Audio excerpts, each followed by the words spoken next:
전 세계적으로 우리가 민주주의와 자본주의의 동시 위기라고 하지 않습니까? 그래서 시장 경제에서 우리가 어떤 이 다음을 준비하게 될 때 참고하던 나라, 오늘은 이제 우리가 독일에 대해서 굉장히 많이 경외심을 갖고 봤는데 요즘 독일이 완전히 맛이 가고 있거든요. 그래서 독일이 어떤 일이 지금 발생하고 있나는 우리가 알고 있어야지만 35년 전에 일본이 했던 그런 오류를 지금 독일이 똑같이 겪고 있고, 지금 영국이나 뭐 프랑스 다 마찬가지입니다. 좋은 나라 유럽은 완전히 맛이 가갖고 유로 대 달러 환율이 1유로당 1.6달러에서 지금 1대 1로 그냥 온 겁니다. 그러니까 60% 정도가 지금 절하가 된 게 현재 상황이거든요. 유럽이 그렇게 나빠졌다는 얘기죠. 그래서 오늘 메인으로 그걸 잡고 있습니다. 그 전에 경제 이슈 몇 가지 말씀을 드리면요. 지난주에 이런 기사가 떴습니다. 한국이 대만과 일본을 1인당 GDP로 제꼈다. 여기 기자분들도 계신데 제목 좀 잘 잡으시기 바랍니다. 다 뻥인 게요. 이게 빨간 게 한국이고요. 1인당 GDP고요. 이게 이제 일본이고 대만입니다. 1인당 GDP로 놓게 되면은 그러면 예? 네, 예, 예. 아니 의원님들이 고령화돼서 눈에 잘 들어온 색깔로 한국을 제가 일부러 이거 색깔 잘 보이게 하려고 하는 나름 배려했는데 색깔 네 알겠습니다. 한국이 36,000이고요. 의원님들이 정확히 좀 알고 계셔야 되는 게 우리가 올라간 것보다는 일본이 떨어진 거는 여러분들이 다 아시겠지만 이게 달러 기준이거든요. 일본이 이때 엔달러 환율이 100엔이었고요. 여기 150엔이 가니까 그냥 이렇게 절하된 겁니다. 이걸 기사라고 씁니까? 그런데 한국도 똑같은 마찬가지입니다. 우리나라는 절하가 덜 반영된 겁니다. 탄핵 사태 때문에 1,500원 된 게 아니라 이게 1,350원으로 계산하는 거예요. 연평균 환율로 계산하기 때문에 이런 상황이 와요. 그리고 대만은 환율이 아주 안정적입니다. 이거 놓고 보면 우리나라는 2021년 수치도 아직 못 간 거예요. 1인당 GDP가 정확히 아셔야 되는 거죠. 그런데 제목을 한국이 대만하고 일본을 제꼈다니까 많은 사람들이 오씨 우리 잘했나 보다. 윤석열 후보 잘한 거 아니야? 이런 생각을 갖게 하는 거죠. 그러니까 가짜 뉴스라고 하는 게 팩트를 바꾸는 것도 있지만 이 교묘한 숫자를 갖고서 일반인들은 별 관심 없게 하는 이런 게 다 가짜 뉴스가 됩니다. 그래서 이대로 되면은요 내년에는 어떻게 되냐면은요 1,500원을 계산하면은요 내년에 어디죠? 1,360원인데 현재와는 1,450원 하면은 내년 1인당 GDP는 6% 금액으로 2,000달러가 줄어요. 그러면 가만히 있으면은 34,000달러가 돼서 이 아래로 자동으로 내려옵니다. 내년 이맘때 아마 이 동일한 보도가 나오면 이럴 거예요. 아, 저기 응? 하여간 잘 아실 거예요. 근데 그렇게 나올 게 눈에 훤하죠. 이 경제는 민주당을 계속 들으시면은 1년 후에 신문 기사까지도 다 안다고요. 두 번째 이슈가 지금 부동산 문제 우리 눈에 보여서 안 보이고 있는데요. 지난주에 나왔는데요. 미분양 추이가 나왔습니다. 우리가 흔히 미분양의 무덤이라는 데가 대구입니다. 대구를 보시면 이게 2020년, 21년, 22년, 23, 24 24년 12월까지 되는데 대구를 보시면은 쭉쭉 늘다가 13,000호 갔다가 13,000, 18,000 막 이 정도로 줄었어요. 그리고 최근에 늘어나는 것 중에서 지방 중에서는 부산이 꽤 좀 조금씩 늘고 있다는 얘기는 이 주택 호수는 중요하지가 않습니다. 미분양이 이렇게 많이 있다는 그 사실 자체는 그 지역의 부동산 경기가 매우 침체되고 있다는 얘기죠. 그래서 부동산 경기는 우리가 지난 대선 때도 굉장히 아픈 손가락이었는데요. 부동산 이런데 가장 중요한 건 바로 수도권으로 올라오고 있다는 것. 특히 경기 지역에서 경기 지역에 보시면 2020년 1,600호, 1,000호 됐다가 22년에 7,500, 5,800, 12,000까지 늘었습니다. 이 경기도 지역에 계신 의원님들 요 통계를 보면 여러분 동네마다 구별로 다 나오거든요. 그래서 보좌관들한테 우리 동네 한번 갖고 와봐라.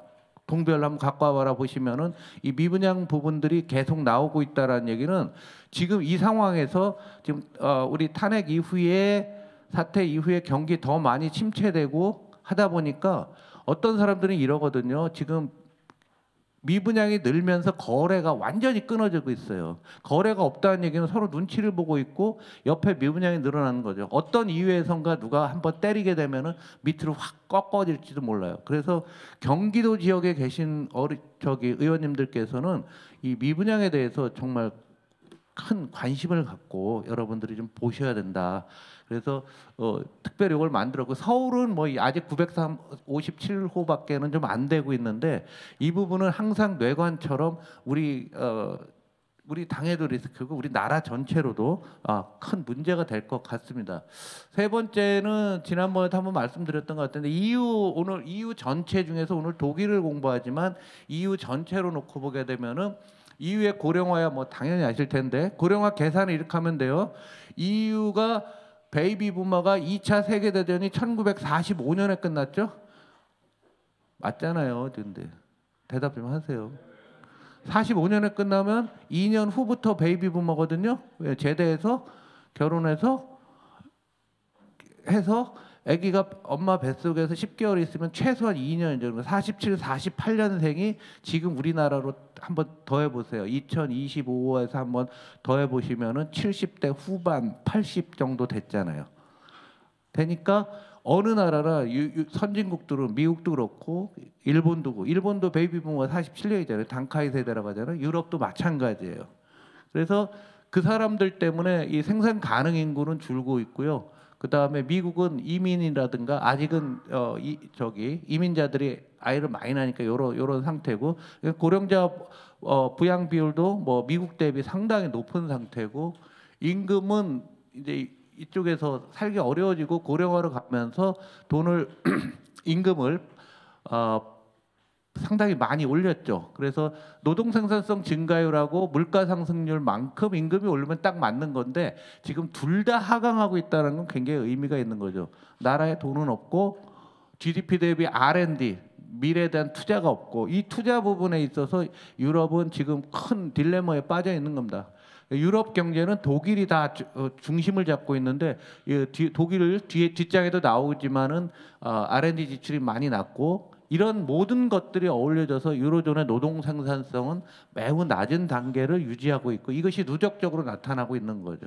이게 한국이 미래일지 모릅니다. 그래서 우리가 그동안 일본이 어떻게 됐는데, 일본이 반면교사였는데 이제는 독일이 우리의 반면교사로 새롭게 등장하고 있는 게 현재 국면이 아닐까라는 생각이 듭니다. 그러다 보니까 사람들의 심리가 위축이 돼요. 이게 이제 실업으로 보시면 검정색은, 그런데 실업인데 파란색은 얘네는 있어 두려움이죠. 나 혹시 잘릴지 모른다는 두려움, 일을 얻을지 모르는 두려움이 매우 높으니까 소비도 안 되는 거죠. 산업 생산도 이 검정색은 서비스업이고 파란색은 쉽게 얘기하면 우리 뭐 제조업이라고 보시면 되죠. 이거는 마이너스인데요. 과거 이렇게 이런 주기량 보면 요거야 뭐 글로벌 금융위기 때니까요. 코로나 때 금융위기 때 제외하게 되면은 이 상태에서 이게 올라갈 게 안 보인다라는 얘기죠. 구조적으로 좀 맛이 가고 있는 모습이고요. 특히 유럽 경제를 주도하는 독일에서 장비 기계류가 저거 보시면은 이게 지수거든요. 100을 기준으로 보면은 굉장히 안 좋은 상태입니다. 여기에 미국발 관세 정책의 영향도 유럽에는 꽤 있습니다. 그래서 미국으로의 GDP 상품 수출 보시면 괜찮은 나라라고 봤던 스위스, 벨기에, 네덜란드, 독일, 이태리, 유럽 평균도를 보시면 이게 GDP 대비니까 꽤 되는 겁니다. 이런 지역들은 상당히 어렵고, 반면에 서비스업 중심의 국가인 스페인이라든가 또 노르웨이야 뭐 항상 좋으니까 이런 데 별 영향은 없지만, 이것까지 겹쳐돼서 유럽이 굉장한 분수령을 겪고 있다라는 게, 그러다 보니까 우리나라와 마찬가지로 이것 한 방에 뒤집고자라는 이 생각이 생겨서 극우 정당이 유럽에서 활개를 치고 있는 기본적인 맥락이라고 보시면 될 것 같아요. 일본은 이런 상황이 1990년대에 있는데 극우 정당이 안 나왔습니다. 그 당시는 세계화 시대였어요. 그러나 독일에서는 지금 이런 상황들 때문에 극우 정당들이 날뛰고 있는 거는 지금 하신 이 두 가지 견해고, 한국에서도 극우가 펼쳐지는 것도 바로 이런 요인이 아닐까라고 생각됩니다. 그래서 작년 9월에 유럽 중앙은행 총재에다가 사임한 드라기가 이거 큰일 났다. 그래서 보고서를 내갖고서 뭐 투자를 하자, 뭐 한번 구조개혁 하자고 했는데 그냥 말뿐이고 어느 나라도 실천이 제대로 되고 있는 나라는 없습니다. 그런데 여기서 제가 극우주의를까지 넘어가는 이유가 뭐냐면 피그라는 국가 아시죠? PIGS 2008년 글로벌 금융위기 때 포르투갈, 아이가 이탈리아, PIG 그리스, 스페인 이 나라잖아요. 이 나라들이 조금 살아나고 있습니다.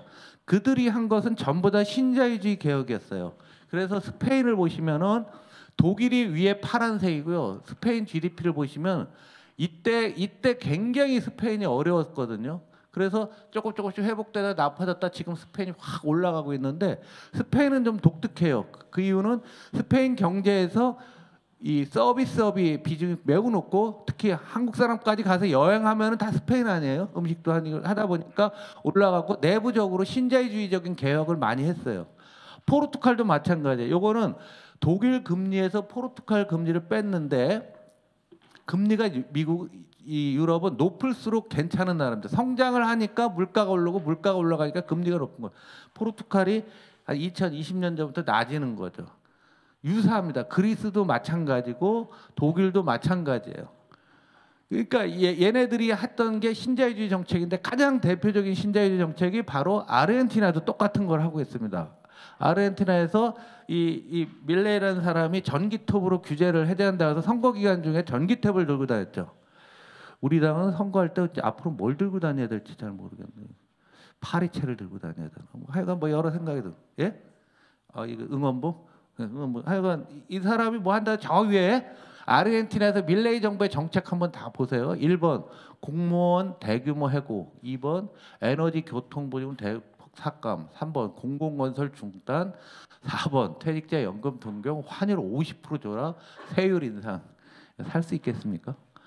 그런데 이 정책이 지금 미국 트럼프 행정부의 정책하고 맥락이 거의 같다는 생각이 안 드세요?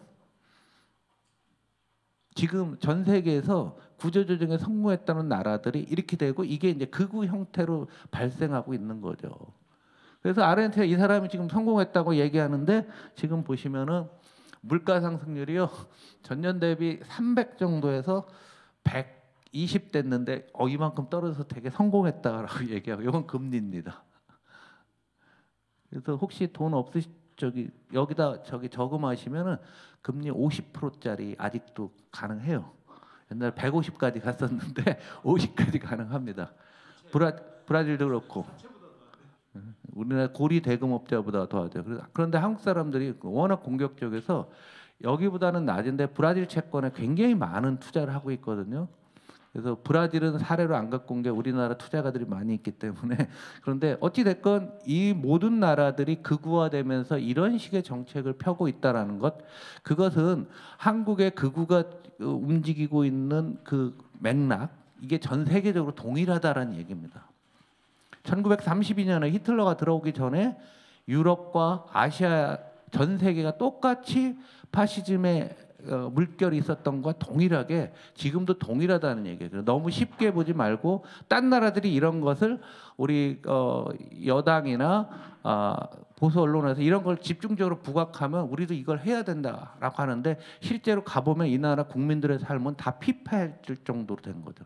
양극화만 더 심해진 결론이 나옵니다. 그래서 오늘 경영 팁은 요즘 나온 게 손권형 리더십이 뜨고 있습니다. 손권 삼국지죠. 이제 이 검정색은 뭐냐면 2020년이에요. 코로나 때 야 너 어떤 리더가 좋냐 그랬더니 유비가 45, 조조가 21, 손권이 80이었어요. 8.2. 그런데 작년에 이 사람 이름을 가리고 이걸 다 가린 거예요. 이름을 가리고 너 누가 좋니 했더니 작년에 봤더니 손권이 1등을 했습니다. 그리고 유비 별 수 없다. 조조 뭐 그런데 어찌 됐건 손권이 가장 많이 변동성이 크지 않습니까? 요게 우리나라 중산층과 직장인들의 마음 속에 있다라는 얘기죠. 의원님들도 의원실 비서진들한테 어떤 의원님이 좋아 그러면 아마 손권형을 상당히 선호할 거예요. 근데 이 손권형은 뭐냐? 배우려고 하고 신중 겸손. 여러분들 됐죠? 배우시니까 야망을 펼쳐 일을 크게 벌리기보다 기존 자신이 잘 지키고 우유부단해 보이는 안정감이 있다. 조조는 야망이 크고 냉철하고 뭐 다 아실 거예요. 그래서 자신의 전략과 목표에서만 인재로 유비 사람만 좋다 뭐 이런 건데 요 의미가 왜 이렇게 나왔을까 이렇게 곰곰이 생각을 해보니까 모든 내용에서 사람들이 너무 과거와 다른 상황이 오니까 1번이 안정으로 바뀌는 거 이게 극우의 심리랑 같은 겁니다. 사람들은 일단 좀 안정을 좀 해봐야 되겠다. 안정한 후에 그 다음에 조조의 방식으로 뭐 유비의 방식이 됐건 새로운 것을 개척하고 싶다라는 마음들이 우리 국민 여러분들께 어떤 분들은 굉장히 불만이 많아서 확 뒤집고 싶은 생각도 있지만 더 많으신 분들은 일반인들은 이런 쪽에 손건영 리더십에 있다라는 것은 우리의 대선 정책을 하건 아니면은 어제 당대표 연설이 줬던 거는 저는 이렇게 봐요. 안정감을 상당히 줬습니다. 어제 국힘에서 막 뭐라고 얘기하는데 떠드는데 아주 여유 있게 하면서 우리가 국정에 대한 안정을 보여주는 측면들은 매우 중요하다는 게 손건현 리더십에서 나오는 게 아닐까라고 생각합니다. 제가 지금 이 정도까지 말씀을 드리고요. 이어서 좀 깊숙이 독일에서 나타나고 있는 이런 내용에 대해서 우리 안병욱 교수님께서 대구서 올라오셨는데요. 요즘 아주 유튜브 핫하십니다. 그래서 공부하겠다고 하는데 꼭 좀 한번 잘 들으시면은 상징적으로 우리가 뭘 해야 될지가 느껴질 겁니다. 느껴져서 함께 공부했으면 좋겠습니다. 저는 마치겠습니다. 감사합니다.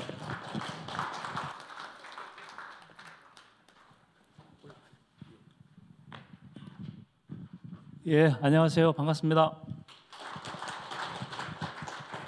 잡을병에 어걱을 써서 이름만 억만장자입니다. 예, TV에서만 뵙다가 이렇게 뵙게 돼서 반갑고요.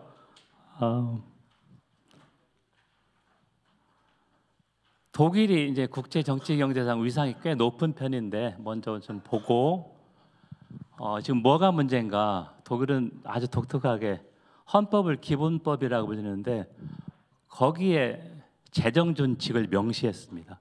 일반 법이 아니라 헌법에. 그러니까 개헌이 상당히 어렵지 않겠습니까? 개헌이 3분의 2가 되니까 그런 어려움이 있고요.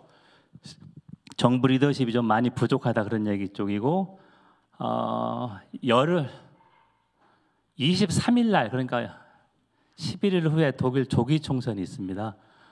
원래 9월에 총선이 예정돼 있었는데 7개월 빨리 총선을 하는 것이거든요. 그래서 총선에 뭐가 좀 바뀔까 그런 것도 좀 한번 좀 생각해봤습니다. 독일이 경제가 안 좋은데 역설적으로 몇십 년 만에 일본을 제치고 경제 규모에서 미, 중에 이어서 3위가 됐습니다. 그래서 2023년부터 그리고 유럽연합 회원국이 27개 회원국인데요.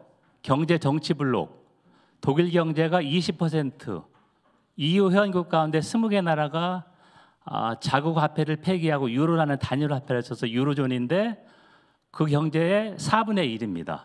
제가 독일 경제를 빼놓고는 유럽 경제가 말이 안 되는 거죠. 자, 이 정도의 체력이 있기 때문에 독일이 어떤 정책을 취하나 이런 쪽에서 유럽이 크게 영향을 받을 수밖에 없고요. 우리하고 비슷한 점이 독일하면 이제 수출 챔피언입니다. 무역 의존도 그러니까 GDP 가운데 무역이 차지하는 비중이 독일이 80% 정도입니다. 우리가 보통 70% 내거든요. 자, 그만큼 대외 경제 환경에 독일이 아주 취약하다 그렇게 볼 수 있고요. 저 외교 정책은 독일은 프랑스와 함께 유럽 통합을 주도하고 있는데 프랑스는 대표적인 뭐 쉽게 얘기해서 반미 국가 아니겠습니까? 미국을 거침없이 비판하는데 독일은 유럽 통합에서는 프랑스와 함께하지만 대서양 관계라고 해서 미국과의 관계를 상당히 중시하거든요. 그래서 이 두 개의 관계를 적절하게 조화를 해왔다 이렇게 좀 생각합니다. 이제 우크라이나 전쟁이 난 지 거의 이제 3년이 됐습니다. 자, 그래서 2022년 보면은 그때는 경제가 1% 넘게 성장했습니다. 그게 이제 보통 수출이라는 게 최소한 몇 달 전에 다 계약이 되니까 그래서 그 여파가 23년부터 나타나 가지고요. 올해도 마이너스 성장 예상됩니다. 2달 전까지만 해도 0% 후반대, 0.5, 0.8 정도 했었는데 지금 대다수는 올해도 마이너스다. 그래서 3년 연속 마이너스 성장할 것이다 했었고, 물가 상승은 이제 물가는 많이 좀 내려왔고요. 이 붉은색으로 한 GDP 대비 재정, 그러니까 예산 적자가 우리하고 거의 비슷합니다. 마이너스 2.5. 상당히 돈은 많다는 얘기죠. 못 쓰고 있죠. 재정주의이기 때문에.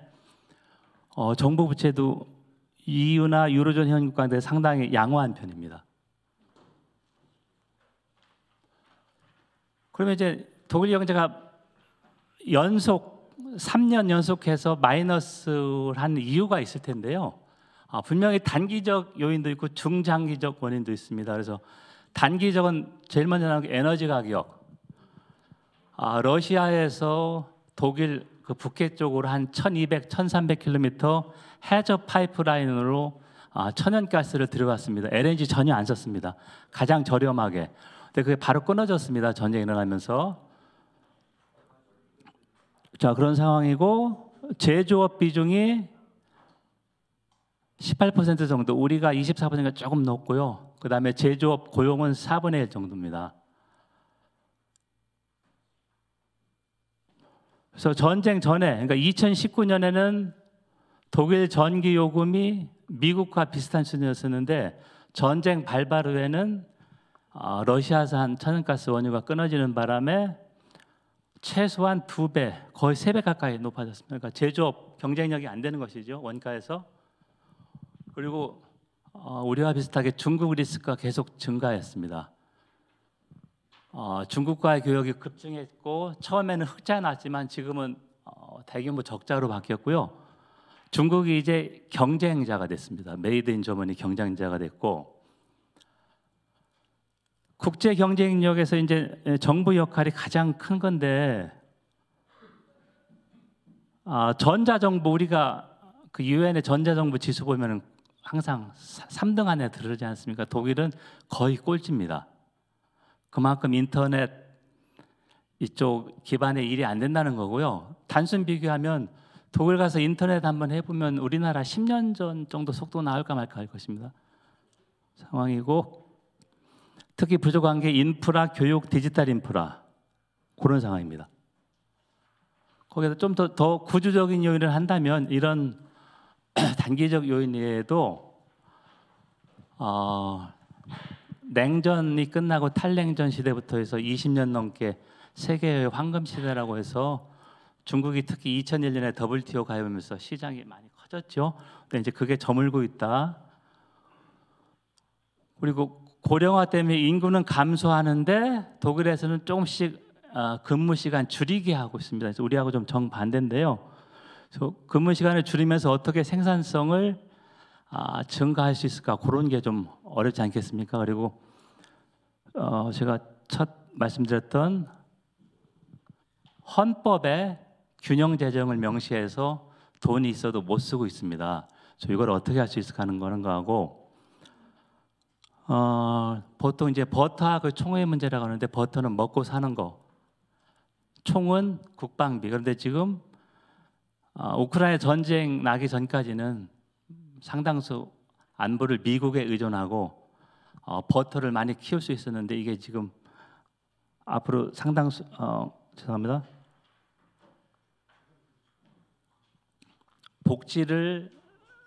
복지 증가를 최소화하면서 총, 그러니까 국방비를 많이 늘려야 되거든요. 상당히 이제 모순적인 그런 상황입니다.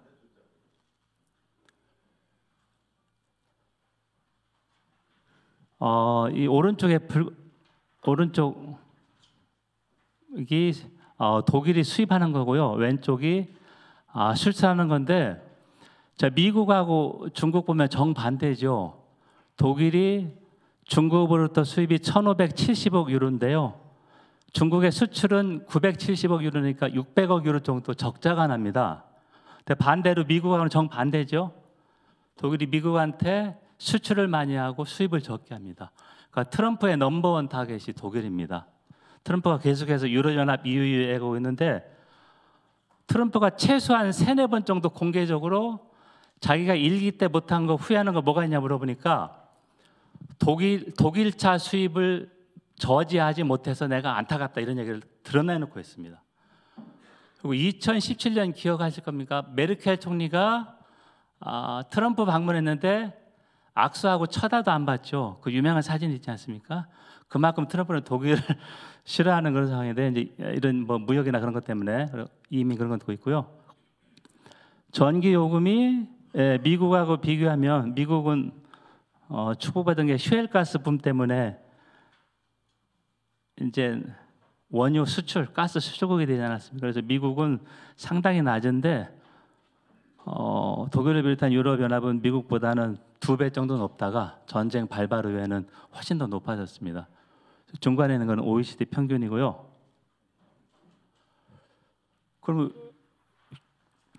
기본법 헌법에 왜 이렇게 균형재정 조항을 만들었을까? 그게 2008년, 2009년 미국발 경제 위기가 있었습니다. 그래서 독일에서 그때 대규모 돈을 풀어서 구제를 했는데요. 그때 독일 시민들이 우려했던 것은 어렵게 통일 후유증 복구하고 경제가 성장하는 때 우리가 너무 돈을 많이 써서 우리 자손들한테 부담을 주는 거 아니야, 그런 우려가 많이 높아서 그 당시는 1, 2정당, 그러니까 중도우파인 기독교 민주연합, 김민당, 기사당하고 사회민주당, 중도좌파가 대연정이었습니다. 1, 2위 정당이 연립정부를 형성하는데 보통 위기 때 대연정이 구성되거든요. 그때 합의를 해서 개헌, 그러니까 헌법에 없던 조항을 집어넣은 거거든요. 보통 이제 이걸 어떻게 설명하냐면 국민이 말로 못 믿으니까 손발을 묶는다는 그런 얘기를 하거든요. 상당히 어떻게 보면 그때는 필요했다고 했지만 좀 어리석은 선택이었었는데 예외 조항은 있습니다. 자연재해나 전쟁 같은 때는 이걸 유예할 수 있습니다. 그래서 코로나 때 2020년부터 22년 3년 동안 이 균형 재정 조항을 유예를 했고요.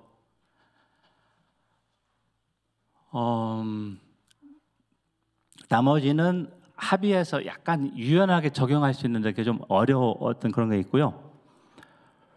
그래서 2010년 만들었는데 준비해서 적용은 연방 정부는 2016년, 주 정부는 2020년부터 했고요.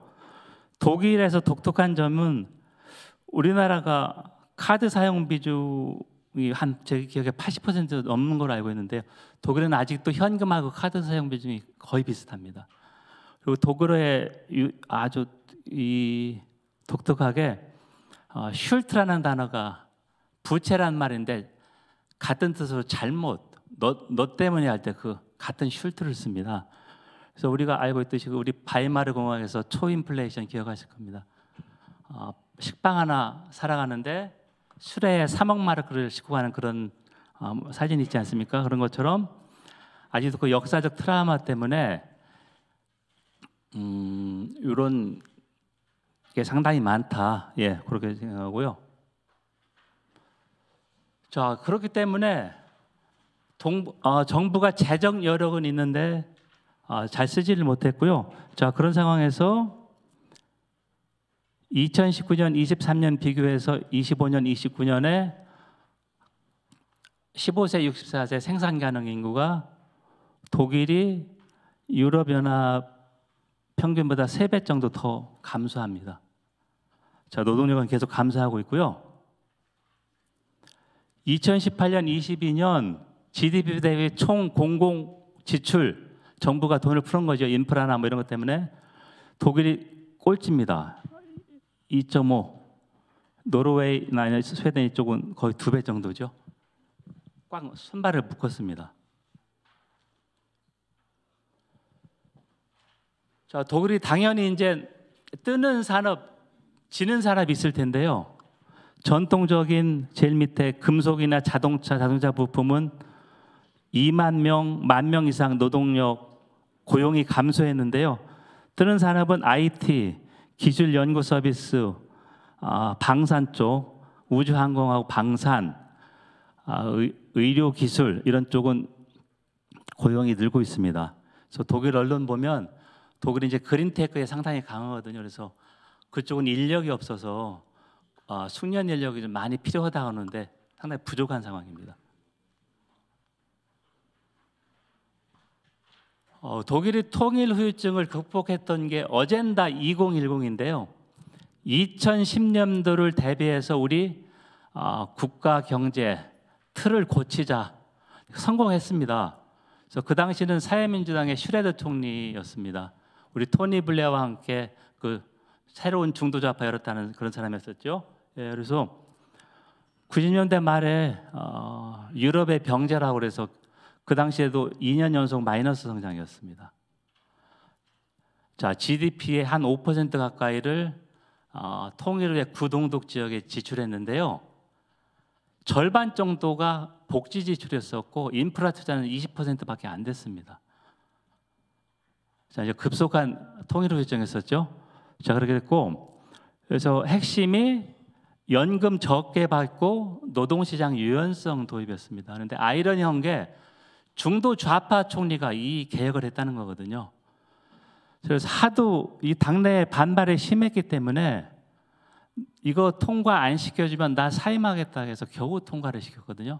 그러니까 야당한테만 존예하는 겁니다. 그래서 이제 앙겔라 메르켈 총리가 2005년부터 21년까지 10년 동안 총리를 했는데 이 전임자가 해놓은 개혁의 수혜를 가장 많이 봤거든요. 아이러니합니다. 이 개혁이 통과된 후 10년 후에 설문조사를 했는데요. 2013년. 이 개혁이 유익했다고 대답한 시민이 40% 정도밖에 안 됐습니다. 특히 노동자들은 아직도 이를 갈고 있거든요.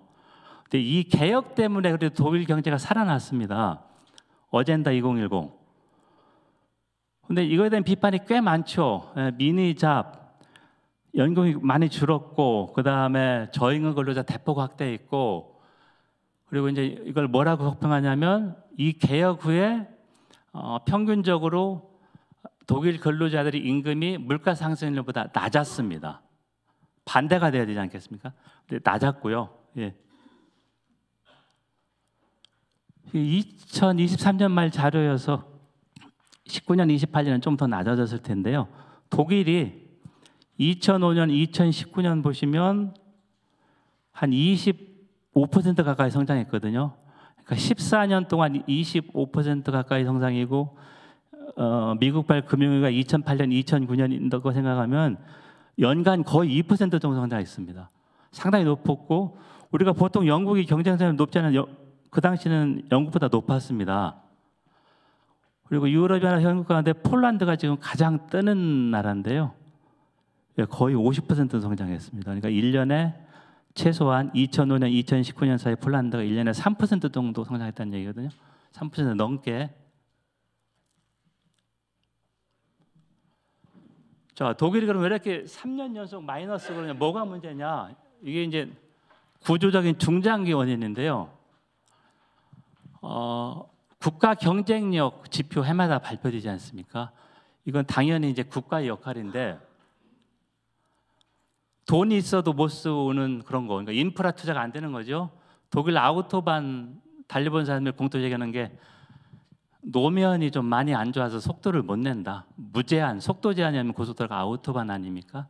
자, 그런 상황이고 다리도 많이 좀 낡았고 그래서 인프라, 디지털 인프라, 교육에서 계속 문제가 된다. 그래서 도이체반이라고 우리 코레일 같은 국영철도가 한번 계산을 했는데요. 철도 현대화에 한 60조 원 필요하다. 예, 우리 1년 예산 거의 10% 가까이죠. 그리고 4,000개 정도 다리가 오래돼서 조금 개보수해야 된다. 이렇게 이제 계산이 나왔습니다. 에너지 가격 고공행진은 우크라이나 전쟁이라고 하는 그런 조금 예측이 어려운 그런 상황이기 때문에 정부 책임 이쪽은 조금 낮지만 전쟁 후에 산업용 전기요금 무대 그런 거 좀 지원 정책을 하려고 그랬는데 이것도 좀 제대로 안 됐습니다. 그다음에 이제 중국 리스크하고 세계화가 조금 속도가 더디고 진영별로 이렇게 되겠다는 건데 이쪽도 정부가 관여할 수 있는 거는 조금 적지만 독일은 기본적으로 높은 무역 의존도 때문에 웬만한 중견기업도 다 수출을 많이 하거든요. 그래서 이제 폴크스바겐이 토요타 다음에 세계에서 두 번째 자동차 회사인데 전기차 우리도 이제 비아디 들어오지 않았습니까? 독일 렌트 시장에서 비아디가 상당히 인기입니다. 그래서 전기차 전환에 분명히 뒤져졌는데 이거는 당연히 저는 기업 책임이 크다고 생각합니다. 왜냐하면은 다임러 벤츠가 내연기관 발명한 게 1880년대 중반이고요. 10년 후부터 내연기관이 한 120년 넘게 쭉 오다가 이제 전기차로 전환된 건데 이 폴크스바겐의 이쪽이 내연기관에 너무 취해서 이 흐름을 좀 못 읽은 그런 측면이 크고요. 고령화된 노동력 부족은 정부가 좀 주도적으로 해결을 했어야 되는데 이게 많이 부족했다. 우리 홍성국 의원님께서 얘기하셨듯이 독일도 베이비 부머가 1차가 다 은퇴하고 2차 베이비 부머가 1970년까지라고 하거든요. 그 사람들이 2035년까지 은퇴하는데 해마다 노동력이 계속 부족합니다. 그리고 난민은 많이 받아들였는데 극우 정당의 대두를 저지하려면 난민을 많이 받아들이기 때문에 주택도 더 많이 줘야 되고 보건 투자도 더 해야 되고 교육도 더 투자해야 되는데 돈은 있지만 돈을 풀질 못합니다. 자, 그러니까 극우 정당 세력이 더 확대될 수밖에 없는 거죠. 그럼 난민을 얼마나 많이 받았느냐? 단순경에서 300만 명이 넘었는데요. 여기 왜 259만밖에 안 되느냐? 난민이 들어와서 5, 6년 지나면 시민권 획득합니다. 자, 그래서 이제 요거밖에 안 되는 건데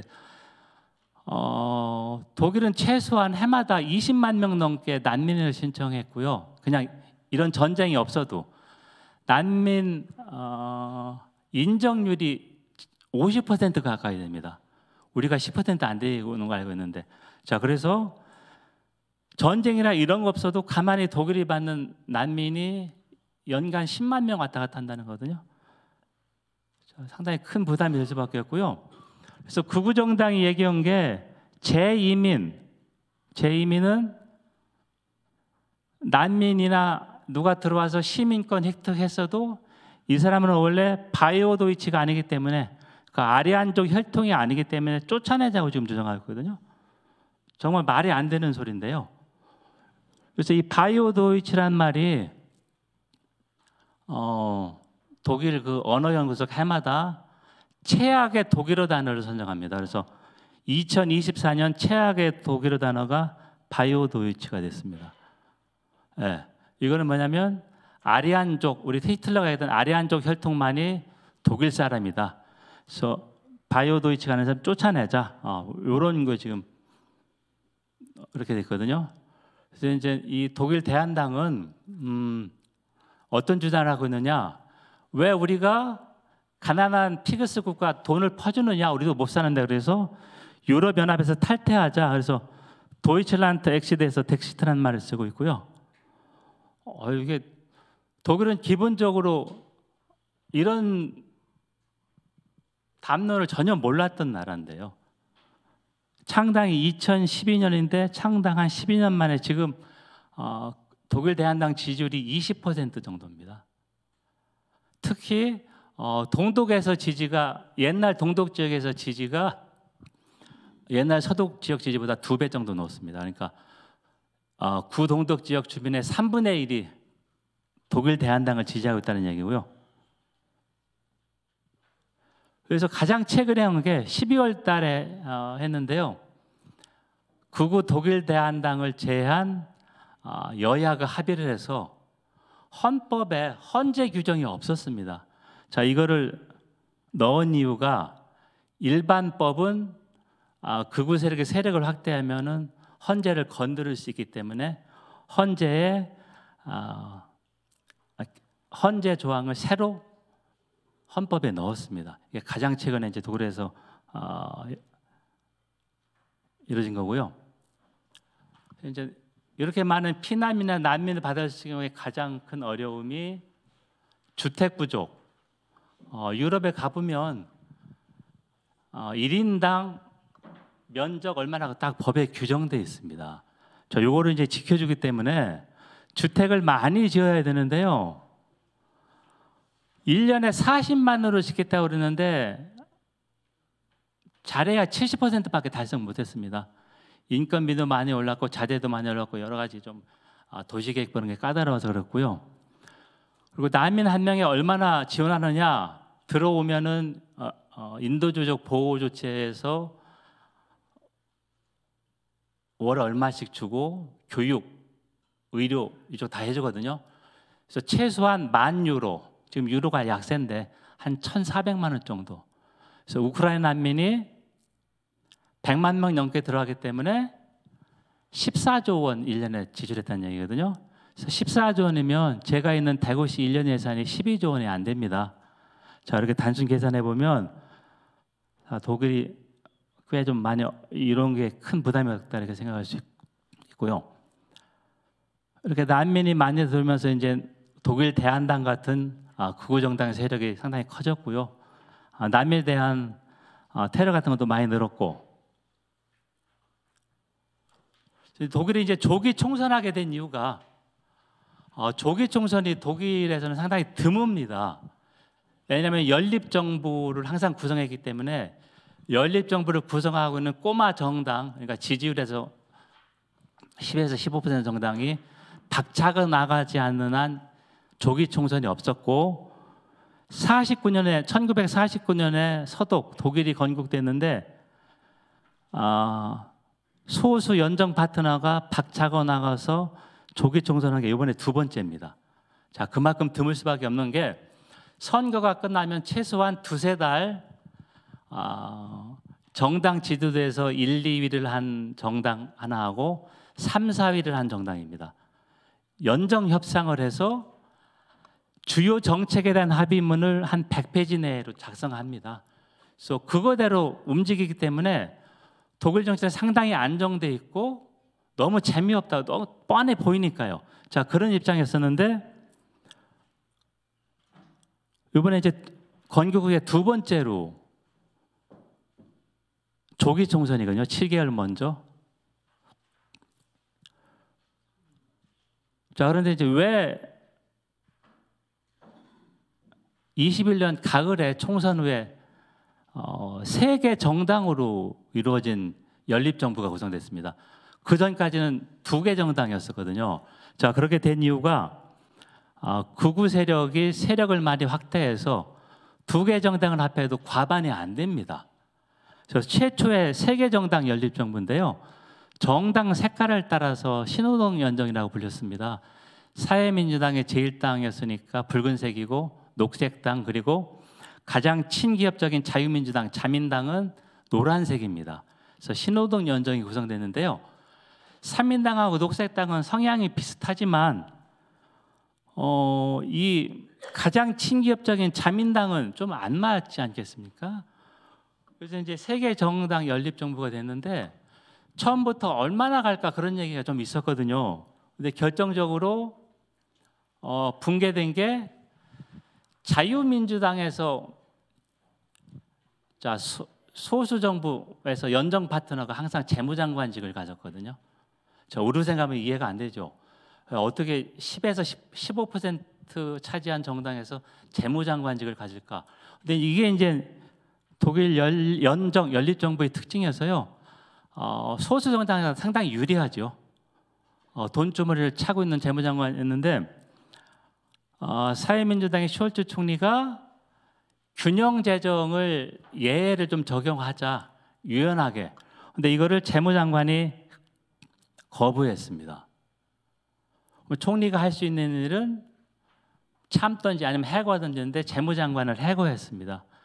자, 그래서 연정을 구성하겠던 자민당 의원들이 대부분 사퇴하면서 과반이 깨진 거거든요. 그래서 조기 총선이 된 거고요. 그러니까 이 균형 재정 때문에 쉽게 해서 조기 총선이 된 거고요. 자민당 쪽은 자랑스럽게 이야기합니다. 자기는 항상 이 균형 재정을 지키겠다. 그런 입장이었었고요. 네, 제가 지금 설명드린 거 그래서 전 재무장관이 뭐라고 얘기했느냐? 균형재정 조항이 헌법에 규정된 균형재정 조항이 정치인들을 진짜 책임지게 만든다. 우리 힌두교에서 그 소를 신성하게 여기지 않습니까? 그런 신성한 소다 그렇게 얘기했고요. 계속해서 이 신호등 연정이 이거 가지고 싸웠는데 결정적인 계기가 헌법재판소에서 코로나 때 남은 돈을 연정이 합의해서 자민당이 원하는 기업을 위한 디지털 전환, 녹색당 3인당이 원하는 기후위기 해결 그 펀드를 조성했습니다. 그런데 이거를 균형재정 위반하게 되니까 부의 예산으로 특별 목적 이쪽으로 편성을 했거든요. 근데 이게 헌재는 아니다. 이거는 일반 예산에 포함해서 해야 돼. 자, 그러면 갑자기 600억 유로가 빈 거거든요. 그거를 메꿔야 되지 않습니까? 그래서 이때부터 그러니까 2013년 11월 연정이 구성된 2년 후부터 이 우연 판결 내면서도 계속해서 삐그덕거렸습니다. 자, 그래서 연정이 언제 붕괴될까 그런 얘기를 하다 이제 한 1년 후에 붕괴된 거고요. 요게 지금 지지율 30%로 이제 차기 총리 유력 이쪽이 한 기독교 민주연합, 기독교 기민당의 트위터인데요. 검은색은 기민당 정당 색깔입니다. 요게 이제 제로라고 되어 있지 않습니까? 그래서 이게 균형 재정 얘기입니다.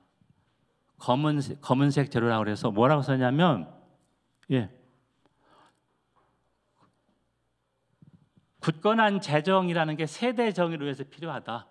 우리 자식들한테 정부 재정을 튼튼하게 남겨주겠다는 얘기죠.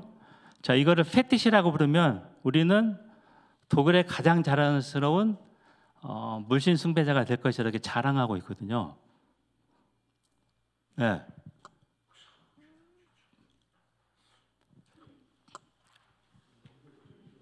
이제 12일 후에 총선인데요. 지금 기독교 민주당, 기독교 사회당 쪽이 한 30% 내의 지지입니다. 그래서 이 정당을 중심으로 이제 연립정부가 구성될 텐데요. 균형 재정에 대한 입장을 보면 사회민주당, 녹색당은 최소한 개정해야 된다 이런 입장이고요. 나머지 이 극우 정당 이쪽은 약간 입장이 좀 다르고 지금 전 세계적으로 뭐 규제 하나 바람을 불어서 이쪽 지지도 제1정당은 대규모 감세 그리고 복지 축소. 그런데 3인당이나 녹색당은 반대입니다. 증세. 네, 연정 구성 가능성은 두 개밖에 없습니다. 기민당, 기사당이 사회민주당과 하거나 아니면 녹색당입니다. 그러면 연립정부가 구성되려면 최소한 균형재정 조항을 개정이나 유연한 조경에 합의돼야 연정이 구성될 수 있습니다. 자, 그렇기 때문에 23일 조기 총선이 끝난 후 이 문제로 상당히 많이 협상을 벌일 텐데요. 원래 기민당, 기사당도 아까 좀 전에 보였던 트위터처럼 균형재정 사수를 외치다가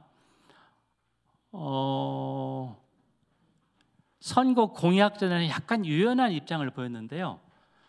선거가 다가오고 지금 선거전 하면서 아무래도 자기 지지층 규화 그런 목적으로 해서 이거 사수하겠다 이런 얘기를 하고 있는데 연정 협상에서는 분명히 좀 입장 변화가 있을 것이다. 아니면은 입장 변화 없이는 연립 정부가 구성이 될 수가 없습니다. 그래서 지금 나오는 유력한 해석은 기민당, 기사당 중에서 균형 재정 유연성을 보이고 3인당이나 녹색당에서 복지 축소에 대한 것 조금 수용하면 좀 접점을 찾을 것이다. 그런 식으로 좀 보고 있습니다. 이게 이제 정당 지지율인데요. 예. 사회민주당이 2021년 같은 거 제일 높다가 전쟁 발발하면서 지금은 중도 우파인 CDU, 기독교 민주연합, 김민당하고 기사당이 30% 내고요. 극우 독일 대한당 AFD가 20% 초반입니다. 21, 22 이 정도고요. 그다음에 3인당 SPD가 15, 16, 녹색당도 거의 비슷하고요. 그런 입장입니다. 그래서 연정 가능성은 두 개밖에 없습니다. 기민기사당하고 3인당 아니면 녹색당. 자, 그렇기 때문에 균형 재정 조항이 최소한 유연한 적용은 될 것이다. 저는 그렇게 보고 있고요. 유권자들한테 가장 최근에 설문조사인데 1월 달에 제시를 했습니다. 교육이나 교통에 더 투자하려면 균형 재정 조항을 손봐야 되는데 어떻게 하겠습니까? 했더니 중간에 주황색 보면 올 1월에 처음으로 그대로 둬야 된다는 파란색보다 높아졌습니다. 그 전까지는 압도적이었었거든요. 작년 11월만 봐도 그대로 둬야 된다가 48%였었고 개정해야 된다가 35%였었는데 당연히 유권자들도 알죠. 독일이 시간관념이 철저한 나라였었는데 독일 철도가 정시 도착률이 계속 낮아지고 있습니다. 그래서 독일 사람들 우리나라 와서 KTX 보고 놀라거든요. 시간이 끝내준다. 이 정시 운행. 자, 그렇게 됐고요. 예. 그래서 의미가 올 1월에 처음으로 균형 재정 조항 손봐야 된다는 게 유권자들 이 비율이 높아졌고요. 그러면 투자 우선순위가 뭐냐를 물어봤더니 파랑 제일 왼쪽이 기존보다 더 투자해야 된다 해서 투자 제일 우선순위가 제일 밑에 있는 게 교육, 그 다음에 교통, 보건, 치안, 국방 이런 쪽입니다.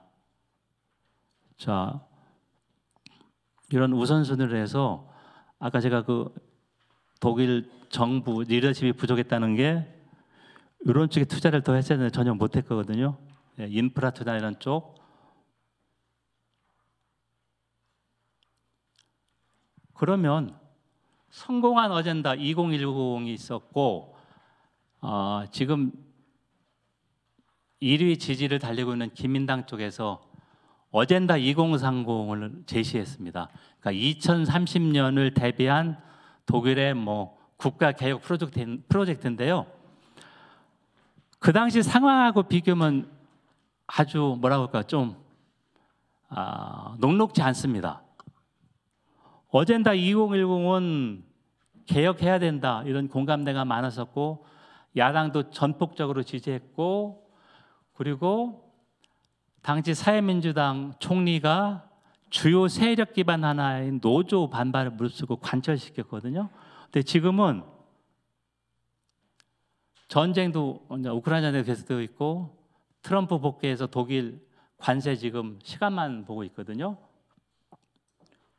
그런 상황이고 극우 정당이 대두해서 정당 구조가 파편화됐고 극우 정당하고 다른 정당이 힘을 합하면 개헌 저지선이 가능하거든요. 자, 이런 상황에서 이 어젠다 제시는 분명히 적절하고 필요하다. 하지만 독일 내각제가 4년이 임기이기 때문에 1, 2년 안에 이거를 통과시켜야 되는데 가능할까 그거거든요. 분명히 의지는 있지만 여러 가지 제약 요인 그러니까 어젠다 2010하고 대비해서 쉽지 않습니다. 왜냐하면 중도 우파 정당은 기본적으로 복지를 많이 깎으려고 할 테고 노조는 강력하게 반대할 테고 그런 상황입니다. 예, 제가 시간을 예, 경청해 주셔서 감사합니다. 제가 말씀드린 게 독일이 일본을 제치고 세계 3위의 경제 대국이다. 2023년부터 엔화 약세 그런 영향이 컸고 하지만 독일은 2023년부터 올해까지 마이너스 경제 성장, 건국의 최대의 위기다. 분명히 국가 역할이 많이 부족했다. 하지만 지금 개혁의 필요성이나 그런 공감대는 있습니다. 그래서 2030년을 맞이해서 다시 한번 어젠다 2010처럼 성공을 하자는 그런 게 있는데 극우 정당 대두나 그동안의 복지 삭감에는 반발 등이 많이 커서 과연 어젠다 2030이 성공할 수 있을까? 앞으로 이제 조기 총선 끝나고 국내 언론에 이런 게 조금 많이 소개될 겁니다. 어젠다 2030 어느 정당하고 연립정부 구성할까? 그리고 요거 이제 계속 논란이 될 수밖에 없거든요. 네, 그렇게 생각되고요. 독일이 이제 유럽연합의 최대 경제 대국이니까 그리고 우리하고 과학기술 협력이 꽤 많은 거로 제가 알고 있습니다. 독일 기업도 우리에 꽤 많이 투자를 했고요. 그래서 독일하고 우리나라 뭐 서로 배울 점이 많다고 생각하고요. 그다음에 통상 정책 같은 경우는 유럽연합 EU라고 하는 지역 블록이 행사합니다. 그래서 EU 차원에서 트럼프발 통상 전쟁에 어떻게 대응할까 지금 많이 머리를 짜내고 있거든요. 그래서 이런 측면에서 우리가 독일하고 유럽연합 EU 쪽하고도 좀 FTA 체결됐기 때문에 많이 협의하고 협력할 필요가 있다고 생각합니다. 예, 감사합니다. 질문이 있으신 계신가요?